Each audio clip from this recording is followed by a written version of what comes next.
It's fat. Oh, that's really hard to do. Hey guys, welcome back to moviePOP. Let's talk about Maleficent 2, Mistress of Evil. War is coming. Well, well. There are many who prey on the innocent.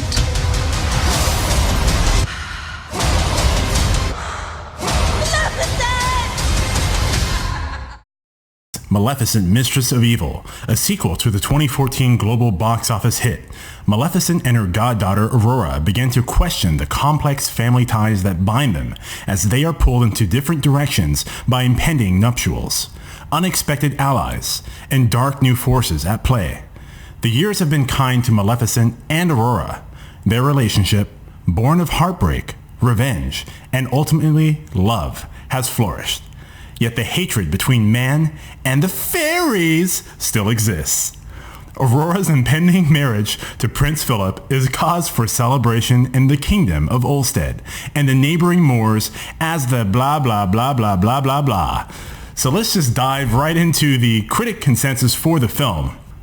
While it's far from cursed, Maleficent, Mistress of Evil, too rarely supports its impressive cast and visuals with enough magical storytelling to justify its existence. So, yeah, wow, that's quite the critic consensus according to Rotten Tomatoes. I have to mention this film is currently holding a 40% by critics on Rotten Tomatoes, followed by a 96% from audiences. God, what? Okay, you know what? If magical fairies and the magical kingdom and all these people in Disney World floating around on screen is your bag, and I'm being totally derogatory about it, I do admit. But honestly, if that's your thing and like this film makes you happy and you think it warrants a 96% score, which is well beyond the threshold of 90% and well into masterpiece territory, I mean, you know, film is subjective. So if truly, if you feel that way, God help you. And, you know, hey, whatever tickles your funny boner, I guess. But it seems obviously that these scores are polarized as per usual. So with that, let's touch into some of my expectations and my general impression for this film. Now, we've got a 40% score from critics on Rotten Tomatoes, so I was kind of following the critic reviews on this film up until its release, which I did see yesterday. And I have to tell you, I had to force myself to go see this movie. I knew I had to do it, but I was not excited at all. And the critic reviews did not help me one single bit. So I was expecting a pretty piss poor film. I was not expecting to give 2 squirts of piss for this. Even though I did enjoy the first Maleficent, I thought it was a good film. And I really like the twist on the character of Maleficent. She's not really evil.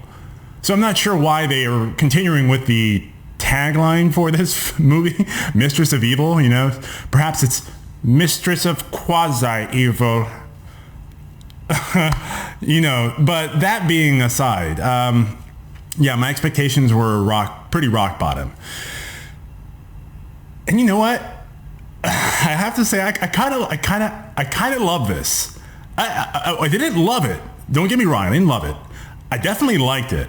But I kind of loved it. I was kind of swept off my feet, and much to my chagrin and surprise, yeah. I saw this movie. I came in with horrible expectations, and I was very judgmental upon the first 10-15 minutes of viewing of this film. But you know, it's like when you have blue balls and you've got a hot babe just doing everything she can to woo you into her coochie coo. And you know, at a certain point, no matter how many like brick walls you try to put up to stop it from happening, at some point nature is gonna call, okay? And at this point, nature called for me. It was calling my name on the screen and swept me off my feet. And by golly, I enjoyed this film thoroughly. So with that, I want to get into some of the pros of this film, the cons, followed by my review and score for this movie. So let's dive right into it right now. Pros for this film. The cast, absolutely fantastic cast. Guys, I'm not joking at all. We've got Angelina Jolie, Chiwetel Ejiofor, Ed Skrein, not sure how you pronounce it, Elle Fanning, and freaking Michelle Pfeiffer. This is an all-star cast, guys. And all of them, they do deliver their absolute best. And when they're on screen, you absolutely feel their presence. And my God, especially Angelina Jolie. I wanted more of her on screen, but we'll get more into that because that's kind of one of my cons. Of course, the screenwriting staff for this also, all of them competent screenwriters. We've got Linda Wolverstein, Micah Fitzgerman. God, I really hate pretentious double last names. Micah Fitzgerman Blue. Your last name is Blue, bro? Blue. Okay. Whatever. Back to the screenwriters. Leading with the final screenwriter, Noah Harpster. It's directed by Joachim Ronning, and perhaps an Icelandic director, not entirely sure, but all of them. Plenty of credits to their names, according to IMDb. And wow, you know what? Actually, I want to mention one more thing with the supporting cast. For you weeboos out there, we've got Japanese visual K-star Miyabi making an appearance in this film. Honestly, I thought it was a chick.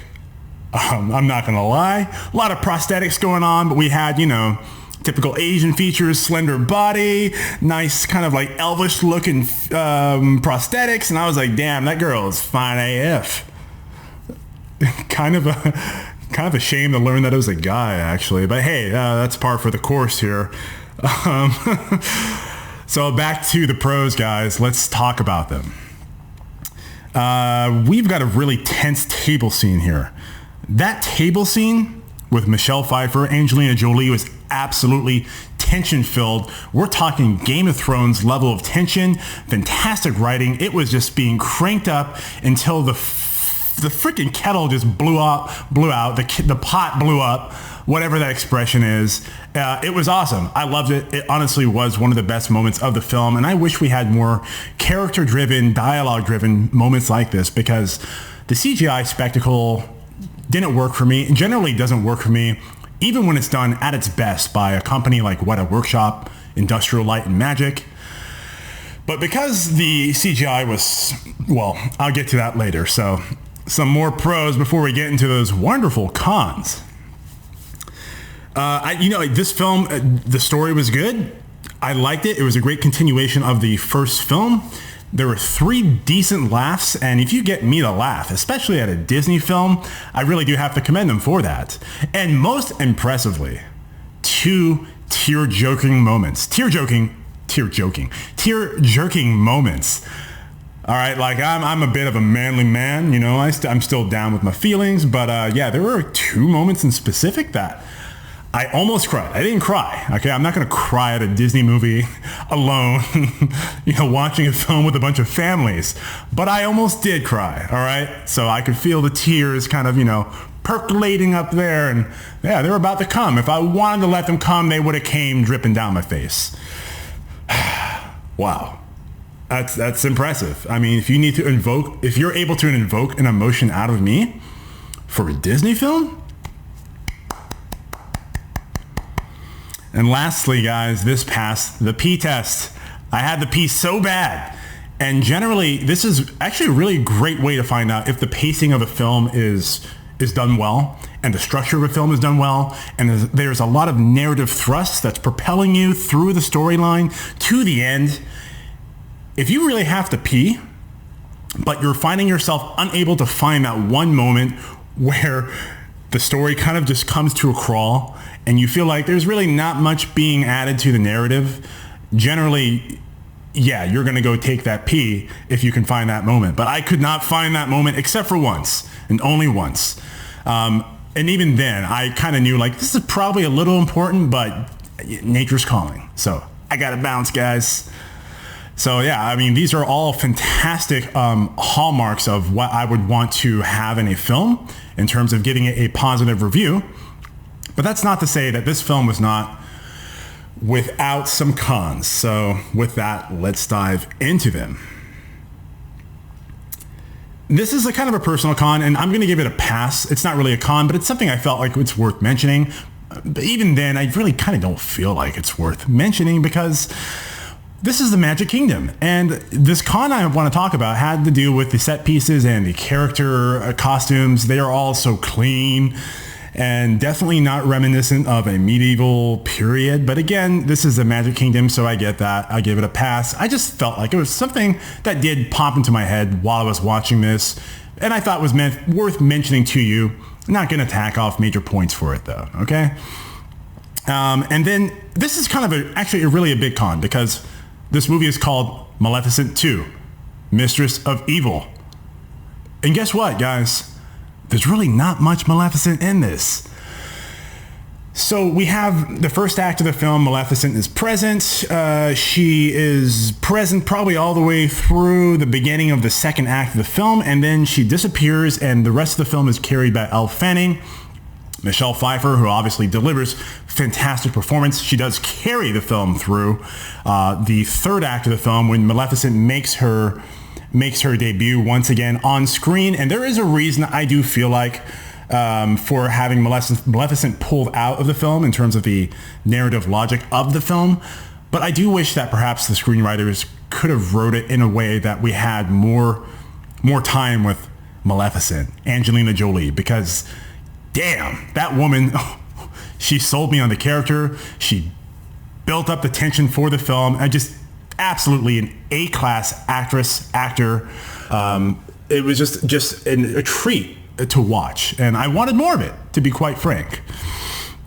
But with that, I mean, that's really some very minor cons, honestly. So let's get into my final thoughts on the film and the score. Guys, are there any other fantasy-based films out right now worth your time, worth watching? And even if there were, I would still say Maleficent is definitely A-okay with me. I say watch it. If you can see it on a large format like Dolby Digital or an IMAX screen, it's worth a watch. I enjoyed my time watching it. It is a continuation of the first film, so if you like that, I think you'll definitely like this.